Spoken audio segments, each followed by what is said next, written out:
Last class में अपने अपना calls in area, calls in advance cover किया और सब्सक्रिप्शन कवर किया। ठीक है, उसके तीनों मेथड के क्वेश्चंस किए हमने, जहाँ पर रिजेक्शन के क्वेश्चंस किए हमने, प्रोराटा अलॉटमेंट के किए और कॉम्बिनेशन के भी क्वेश्चंस किए हमने। आज इन न्यू टॉपिक शुरू हो रहे हैं जहाँ पर शेयर्स इशू होंगे थर्ड पर्सन को, बट अदर देन कैश होंगे, कैश नहीं मिलेगा हमें। तो फिर क्या मिलेगा? ऐसे तो कंपनी को नुकसान हो जाएगा अगर कैश नहीं मिलेगा। तो वो हमें जानना है कि क्या मिलेगा, क्या क्या कंडीशंस हो सकती हैं, क्या क्या प्रोसीजर उसके। ठीक है, देखो क्या है, मान लो एक कंपनी है हमारी, पब्लिक कंपनी। अभी तक हम क्या पढ़ रहे थे कि वो शेयर्स इशू करती है, किसको? पब्लिक को। ठीक है, पब्लिक को शेयर इशू करती है। पब्लिक क्या देती है उसको? क्या मिलता है पब्लिक से? फंड्स मिलते हैं, कैश मिलता है। बेसिकली फॉर कैश इशू कर रही थी, तो कंपनी के लिए भी फायदा है, कंपनी के पास कैश आ रहा है, शेयर्स जा रहे हैं, कंपनी उनको मालिक बना रही है। बट क्या हुआ कि हो सकता है company for consideration other than cash, cash के अलावा भी कुछ टाइम कंपनी अपने शेयर्स इशू करती है। मान लो कंपनी को एक मशीन खरीदनी थी। क्या खरीदनी थी? एक बहुत बड़ी मशीन थी। हो सकता है कंपनी के पास उस टाइम पर इतने फंड्स ना हो कि वो मशीन को इन कैश एक्वायर कर सके या बैंक के थ्रू एक्वायर कर सके। तो कंपनी ने क्या चाहा, मैं इसको शेयर दे देती हूँ। ये बंदा भी एग्री हो गया। कौन है? वेंडर। किसके पास थी मशीन? वेंडर। ठीक है, वेंडर भी एग्री हो गया मशीन देने के लिए कंपनी को। किसको? कंपनी को। कंपनी ने इसके बदले इसको क्या दिया? कैश के अलावा शेयर्स दिए कंपनी ने, और इसने इसको क्या दी? मशीन, या हम उसको बोल देंगे एसेट। तो कंपनी के पास क्या आया? एसेट। ऊपर भी एसेट रहा था कैश के रूप में या मशीन के रूप में एसेट आ रहा है? एसेट ही रहा था ऊपर भी। तो वही सेम है भी, कोई ज्यादा डिफरेंस नहीं है। हम ऊपर एंट्री क्या करते थे? इस केस में एंट्री क्या करते थे हम? जब हमारे पास हम शेयर देते थे तो बेसिकली एंट्री होती थी हमारी बैंक अकाउंट डेबिट टू, एक सेकंड, वो एप्लीकेशन तो कट जाती थी हमारी, एप्लीकेशन अलॉटमेंट तो डेबिट क्रेडिट होकर कट जाती थी। एंट्री तो ये हो रही थी to share capital. At last entry तो यही बना देते हम, bank to share capital, effect तो यही जा रहा था। तो ऐसे ही अब हो रहा है। हम मान लो हमने किसी से मशीन खरीदी वेंडर से, उसको हमने शेयर्स इशू कर दिए, तो एंट्री क्या बनाएंगे हम? Sundry assets account debit to vendor. Entry ना डबल करके बनती है यहाँ पर। सबसे पहले हम ड्यू करेंगे, वही ड्यू करेंगे।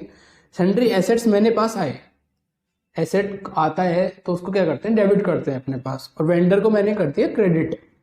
ठीक है, किस केस में बनेगी? Purchase of asset. Purchase of asset के केस में ये वाली एंट्री बनेगी मेरी। उसके बाद मैंने इस वेंडर को पेमेंट करनी है। अब किस चीज की? शेयर्स की। शेयर्स देने हैं मैंने, तो वेंडर अकाउंट डेबिट, मैंने वेंडर को क्रेडिट किया, वेंडर को मैं डेबिट कर रहा हूं यहां पर टू शेयर कैपिटल। इतनी बात समझ आई? सिर्फ इतनी एंट्री पूछ रहा हूं जितनी मैंने भी समझाई है, और जो उसमें लिखा है वो भी नहीं समझना। ये बात समझ आई? पक्का? कोई दिक्कत तो नहीं? चलो आगे बढ़ते हैं। कभी कभी क्या होता है, कंपनी को किसी और फर्म का या किसी और बिजनेस में इंटरेस्ट लग जाता है कि भाई ये बहुत अच्छा बिजनेस चल रहा है, या मैं इस बिजनेस को एक्वायर कर लूं तो मेरा बिजनेस और प्रोस्पेरिटी करेगा, और प्रोस्पेरस हो जाएगा मेरा बिजनेस। कंपनी को ऐसा लगता है, उसके डायरेक्टर्स को, उसके ऑपरेटर्स को। ठीक है, तो किसी बिजनेस को परचेज कर लेते हैं कभी कभी। कंपनी कभी कभी क्या करती है? किसी बिजनेस को एक्वायर करती है। ठीक है, क्या करती है? एक्वायर। एक्वायर करने का मतलब होता है कि बिजनेस के हम सारे एसेट्स हमारे हो जाएंगे, बिजनेस के, उस बिजनेस की लाइबिलिटीज भी हमारी हो जाएंगी सारी। ठीक है, यही होता है। फिजिकली तो कोई एक्वायर कर नहीं सकता जाके किसी को, भाई ऐसे कब्जा कर ले। कब्जा करने का क्या होगा बिजनेस का मतलब बिजनेस को एक्वायर करने का मतलब क्या होगा कि उसके एसेट्स हमारे, उसकी ऑपरेशन हमारा, आजकल जो उसका ऑपरेशन है उसकी लाइबिलिटीज हमारी। तो एसेट्स इसके पास चले जाएंगे, इस कंपनी के पास, इस कंपनी के पास उसकी लाइबिलिटीज चली जाएंगी। ठीक है, इसके बदले उसको क्या मिलेगा? उस बिजनेस को शेयर्स हमारी कंपनी के, और उस बिजनेस के एसेट्स और लाइबिलिटीज हमारे हो जाएंगे। मतलब उस बिजनेस के जो ओनर हैं उसको हम अपने शेयर्स दे देंगे, और उसके एसेट और लाइबिलिटीज अपने पास रख लेंगे। अब कोई अपना भला बिजनेस ऐसे थोड़ा ना दे देगा अपना। मान लो किसी के एसेट्स थे 7 लाख रुपए के, उसकी लाइबिलिटीज थी 2 लाख रुपए की। वो कहेगा कुछ तो पेमेंट दो, मेरे नेट एसेट्स हुए यहाँ पर 5 लाख रुपए। वो कहेगा कुछ तो पैसे दो मेरे को, ऐसे थोड़ा ना कोई अपना बिजनेस दे देगा अपना, तो कुछ ना कुछ बदले में लेगा, कैश लेगा, शेयर्स लेगा, कुछ ना कुछ तो लेगा। तो हम यहाँ इशू क्या कर रहे हैं? शेयर्स। चलो अच्छा, आप बताओ कंपनी के पास एसेट्स आए हैं और लाइबिलिटीज आई हैं, तो एंट्री क्या बनाएगी कंपनी? क्या करना चाहिए कंपनी को एंट्री बनाने के लिए? एसेट आते हैं तो क्या होता है हमारे बुक्स में? डेबिट होते हैं, तो सन्ड्री एसेट्स, ठीक है। और लाइबिलिटीज आते हैं तो क्या होती है? क्रेडिट। सही बात समझ आई? अच्छा, अब मोस्टली क्या होता है देखो, जैसे मैंने यहां पर निकाला, इसको बोलते हैं इस अमाउंट को नेट एसेट। क्या बोलते हैं?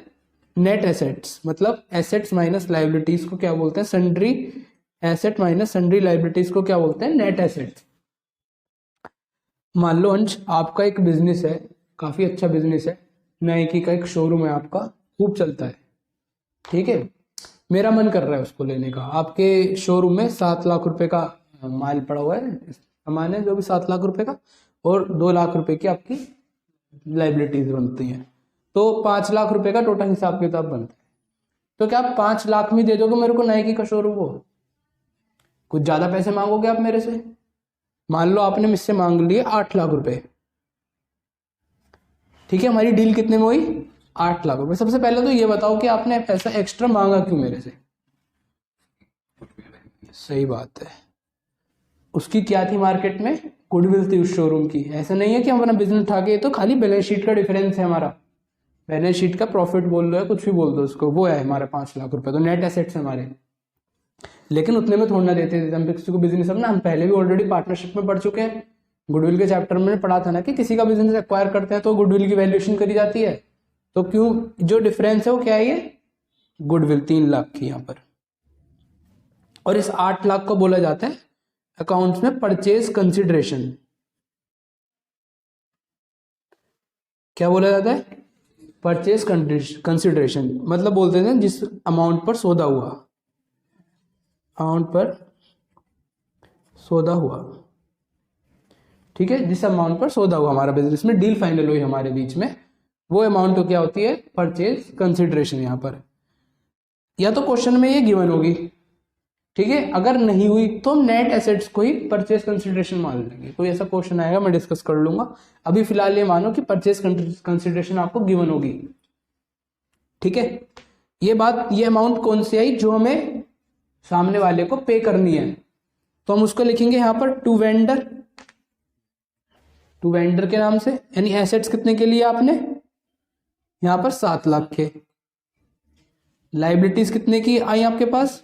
2 लाख की। वेंडर को पे कितना करना है? 8 लाख रुपए। एंट्री तो मिसमैच हो गई, इसको कैसे पूरा करें हम? तो गुडविल भी तो आई आपके पास। गुडविल क्या है आपके लिए? एसेट है। कितने की गुडविल आई है? 3 लाख रुपए की। हो गई एंट्री मैच। तो ये क्या आती है यहाँ पर? बैलेंसिंग फिगर के नाम से आती है। किस नेम से आती है?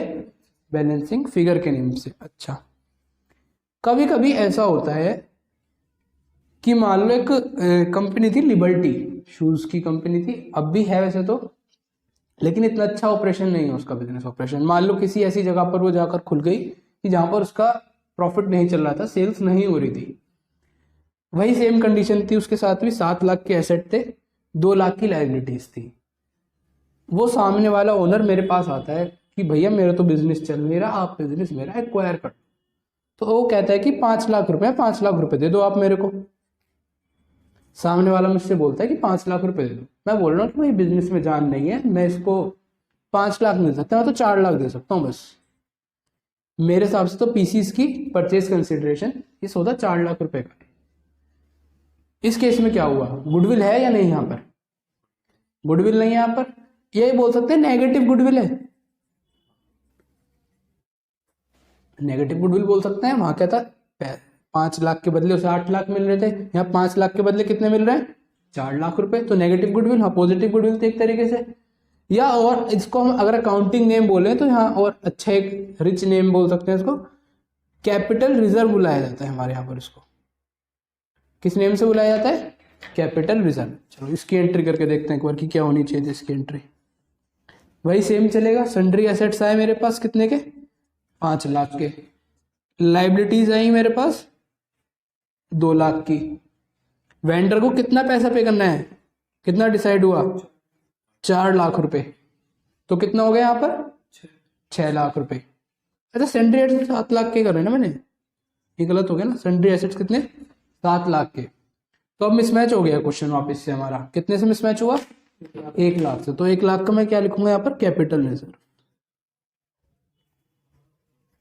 क्वेश्चन समझ आया ये? या तो कैपिटल रिजर्व आएगा किसी क्वेश्चन में, या आएगी गुडविल। समझ आई एंट्री? देखो क्या हो रहा है यहाँ पर। पहली एंट्री थी ऑन परचेज ऑफ एसेट्स, दूसरी एंट्री आएगी हमारी ऑन परचेज ऑफ बिजनेस। हमने क्या किया, purchase of business. Sundry assets आए मेरे पास, लाइबिलिटीज मेरे पास आई, वेंडर को मैंने पीसी करी। पीसी क्या होता है, परचेज कंसिडरेशन। लिख लो, पीसी इज परचेज कंसिडरेशन। ठीक है, will be given in question, otherwise PC is equal to net assets. ठीक है, net assets is equal to sundry assets minus sundry liabilities.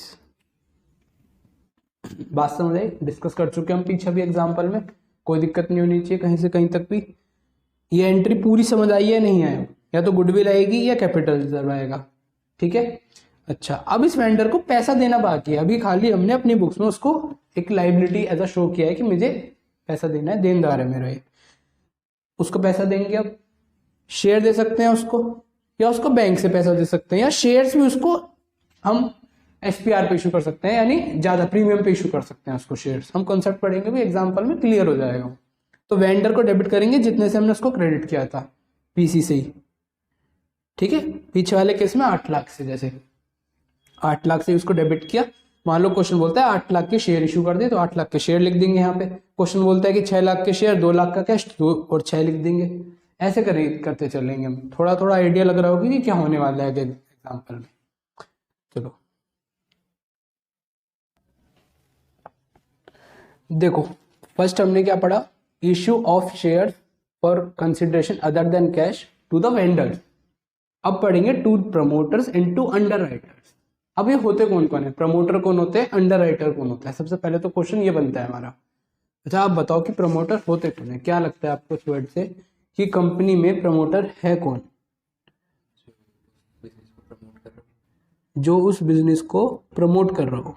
मतलब कैसे प्रमोट कर रहा हो, एडवर्टाइजिंग करके। मतलब अगर शाहरुख खान किस चीज का ऐड करता है, वो फेयर एंड हैंडसम का ऐड कर रहा है, तो वो उसका प्रमोटर है। अच्छा, सचिन अगर बूस्ट कंपनी का ऐड कर रहा है तो वो उसका प्रमोटर है। अच्छा हाँ, बस आप बताओ प्रमोटर कौन होता है?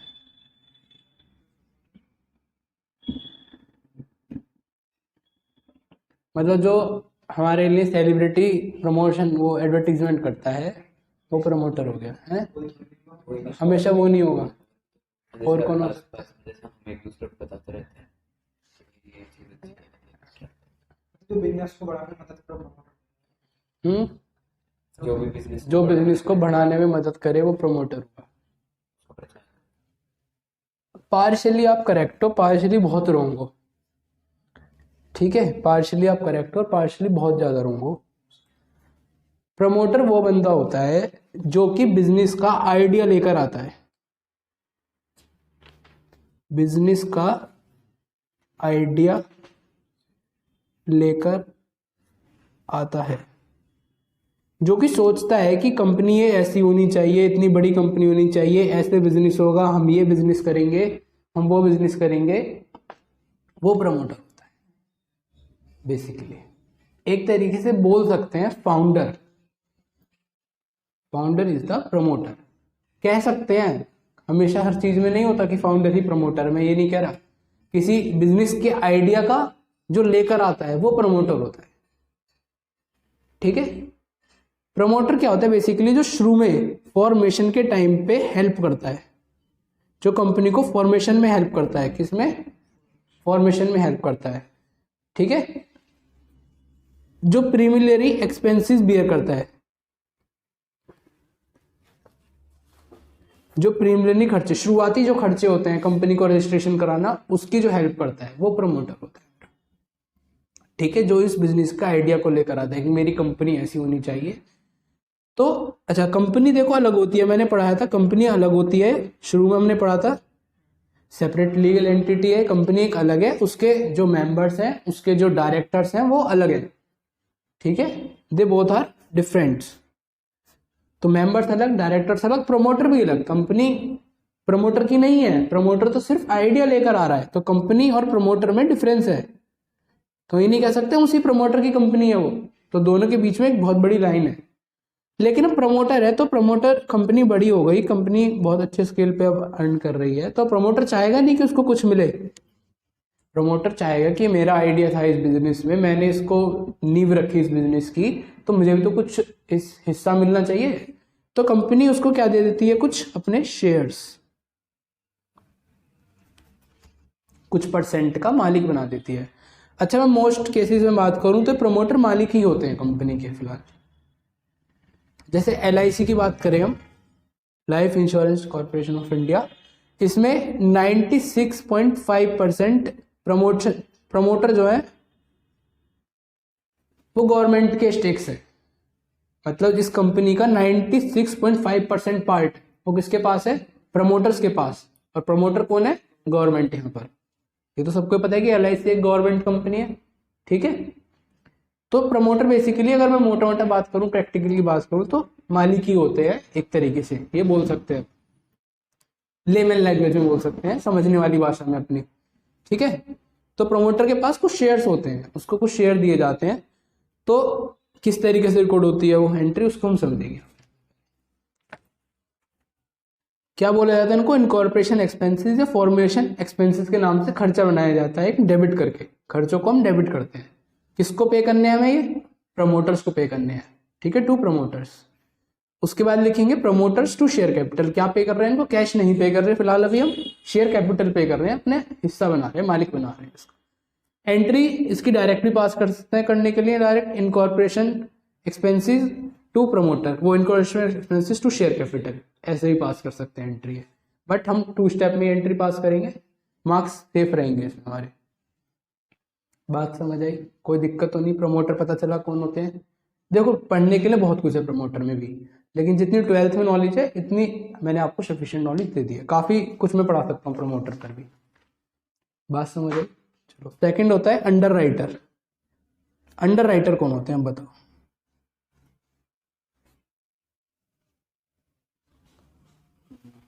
जो कंपनी के अंदर रूल्स एंड रेगुलेशन बनाते हैं, जो कंपनी के अंदर रूल्स एंड रेगुलेशंस बनाते हैं, नहीं अकाउंटेंट होगा, नहीं, अकाउंटेंट थोड़ा अंडर राइटर होगा, आप अंडर राइटर थोड़ी हो जाओगे कंपनी के। आपको तो अकाउंट्स बनाने हैं कंपनी के, तो आप अंडर राइटर थोड़ी ना कहलाओगे। फिर तो अंडर राइटर कैपिटल का मालिक बन जाएगा, इसलिए नहीं होता यार। अच्छा आप बताओ, नहीं समझ आ रहा, चलो कोई बात नहीं। हमने पढ़ा था कंपनी होती है पब्लिक कंपनी, वो अपना शेयर वो लेकर आते हैं, क्या लेकर आती हैं, IPO या प्रोस्पेक्टस लेकर आती हैं अपना, कि मेरे एक IPO आने वाला है, इनिशियल पब्लिक ऑफर आने वाला है, मैं 10 लाख शेयर इशू करूंगा, ये वो फलाना ढिमकाना, इतना प्रॉफिट होगा, 20% प्रॉफिट होगा, 30% प्रॉफिट होगा।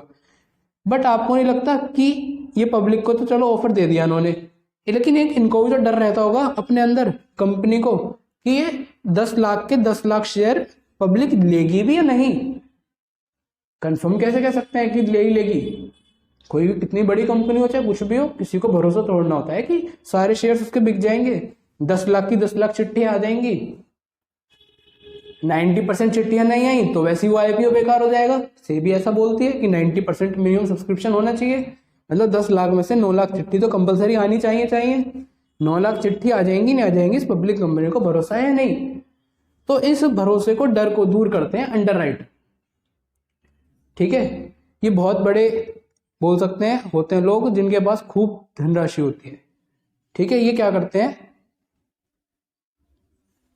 अंडर राइटर्स होते हैं, ठीक है, ये खूब धनराशि होते हैं इनके पास। ये बोलते हैं कंपनी तू चिंता मत कर, सारे तेरे शेयर मैं खरीद लेता हूँ, तेरे सारे शेयर्स मैं खरीद लेता हूँ और इनको बेचने का जिम्मा, इनको रखने का जिम्मा मेरे पास है, ठीक है।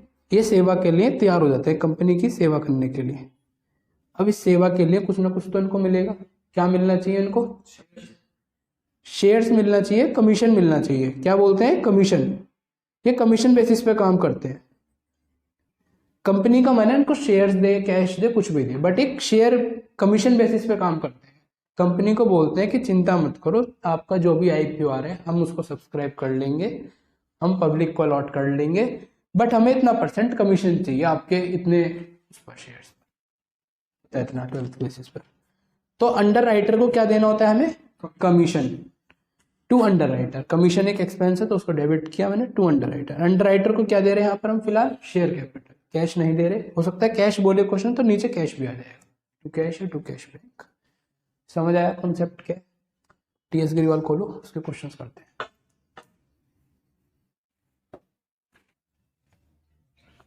क्वेश्चन नंबर 36 श्योर लिमिटेड वाला, ठीक है, पढ़ो उसको एक बार। क्या कह रहा है इसमें? Sure limited is running a business from purchases are running business from messrs Rai brothers. उसने किसका बिजनेस परचेज किया? राय ब्रदर्स का। For a sum of rupees 15 lakh. ये 15 लाख क्या है? टोटल बिजनेस का क्या बोला था इसको? क्या नेम दिया था हमने?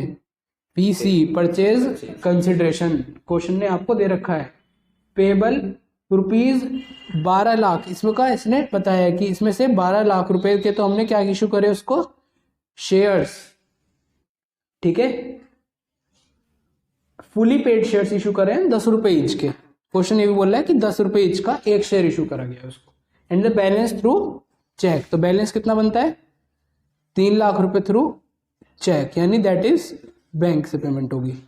इतनी बात क्लियर होगी फर्स्ट लाइन से। उसके बाद कुछ एसेट्स की दे रखी है यहाँ पर इंफॉर्मेशन, आपको कुछ लायबिलिटीज की इंफॉर्मेशन दे रखी है। क्वेश्चन ने बोल रहा है पास द जनरल एंट्रीज। तो सिंपल है, अपने जनरल एंट्री पास करेंगे। नोट्स खोलो, नोट्स में से चेक करो कि क्या एंट्री होनी चाहिए इसके बाद। Sundry assets account debit. जो भी एसेट्स हैं उनको हम क्या करेंगे यहाँ पर? डेबिट करेंगे। एसेट्स कौन कौन से? नाम बताओ मेरे को जल्दी से। Building, plant and machinery account debit 4 lakh. Stock account debit 4 lakh, building building account debit 4 lakh, account debit 4 lakh. Stock account debit 4 lakh. Cash, cash, हाँ कैश भी आएगा, क्यों नहीं आएगा? सब कुछ लेगा उसका, सब कुछ सामान उठाकर ले जाएंगे उसका हम। कितना? 3 लाख। एसेट्स में ना तो डेब्ट पे आके कैश, हाँ डेटर्स भी आएगा, सब आएगा। डेटर्स अकाउंट डेबिट कितना? और बताओ, और कुछ एसेट्स तो नहीं बचा उधर? बताओ तो। 2 क्रेडिटर्स कितना? ये समझ आई? पूरी हो गई ये सारे 6 के 6 आइटम पूरे हो गए। 5 1 6, ठीक है। अच्छा, अब हमें पे कितना करना है? वेंडर को पे कितना करना है वो भी लायबिलिटी साइड लिखते हैं। और किसको पे करना है? वेंडर नहीं लिखेंगे यहाँ पर, वेंडर का नेम दे रखा है हमें यहाँ पर, Rai brothers, to Rai brothers account. Rai brother को कितनी पेमेंट करनी है हमें? नहीं, 15 लाख की पेमेंट करनी है। कर दो बस एंट्री को, बैलेंस देखो कितना डिफरेंस आ रहा है। कितना हुए? 4 3 12 और 6 18 लाख तो ऊपर हुआ, 17 लाख नीचे हुआ। तो क्या आता है यहाँ पर? कैपिटल रिजर्व बनता है यहाँ पर। इसकी अमाउंट बनती है कैपिटल रिजर्व की। तो 2 कैपिटल रिजर्व अकाउंट कितनी? 1 लाख रुपए। ये क्या है हमारी? Balancing figure. समझ आया? Being business of Rai brothers purchased, ये नरेशन बन जाएगी इसकी। Being business of Rai brothers purchased. समझ आया या नहीं? सेकंड क्या करना है हमें सेकंड एंट्री में? Payment to the Rai brothers, vendor को पेमेंट करनी है। तो क्या लिखते हैं यहाँ पर? राय